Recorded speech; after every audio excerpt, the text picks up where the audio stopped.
Thank you, Mr. Chairman. Good afternoon, and I'd like to thank our witnesses for being here, and also the Border Subcommittee for partnering with the Counterterrorism Subcommittee on such an important issue. From those of us who come from border states, the consequences of unsecure borders are not theoretical, they are a lived reality. In Texas, under the Biden administration, those consequences were unmistakable. When the federal government fails to uphold basic enforcement responsibilities, communities bear the brunt. That is exactly what happened in my state. Public safety deteriorates, law enforcement is pushed past operational limits, and national security vulnerabilities expand in ways that Washington should never have allowed. As we assess the challenges before us, Congress must broaden its focus to include the counterterrorism vulnerabilities emerging along the northern border.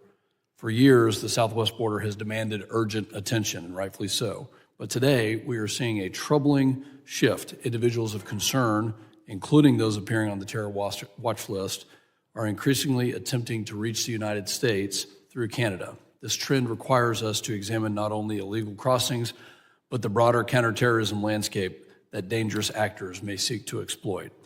And with major international events taking place this summer, including the World Cup happening right now, the stakes are even higher. Larger scale global gatherings, especially those with a cross-border nexus, create attractive targets for hostile actors.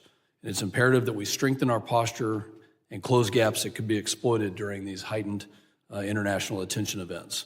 We know that terrorist organizations rely on complex methods to move people, money, and prohibitive materials across borders. Yet our current posture does not fully account for how those methods intersect with the vulnerabilities along the northern border.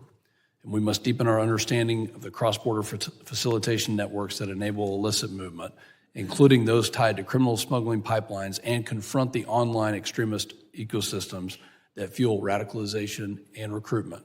Combined with differing immigration postures between the U.S. and Canada, cross-border travel demonstrates increasing risk that we must be prepared to preempt at border crossings. We must also strengthen defenses against prohibited materials, from chemical and biological attacks to radiological and nuclear components.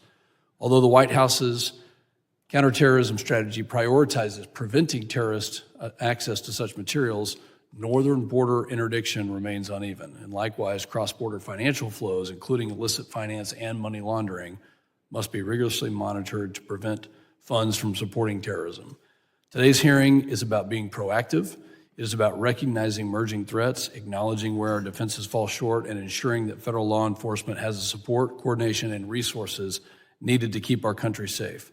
As cartels, transnational criminal organizations, and violent extremist groups look north for new pathways to exploit, we must ensure that the northern border is prepared for the challenges ahead.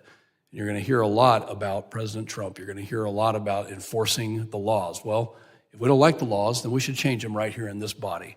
But right now, we have laws that need to be upheld, and for 4 years, we saw a complete complicitness of not enforcing those laws, and that's why we're here today. Unfortunately, that's why we have to talk about these subjects. So if we could just agree that our executive branch would enforce the laws evenly, then we'd be okay. I yield back, and thank you, Mr. Chairman.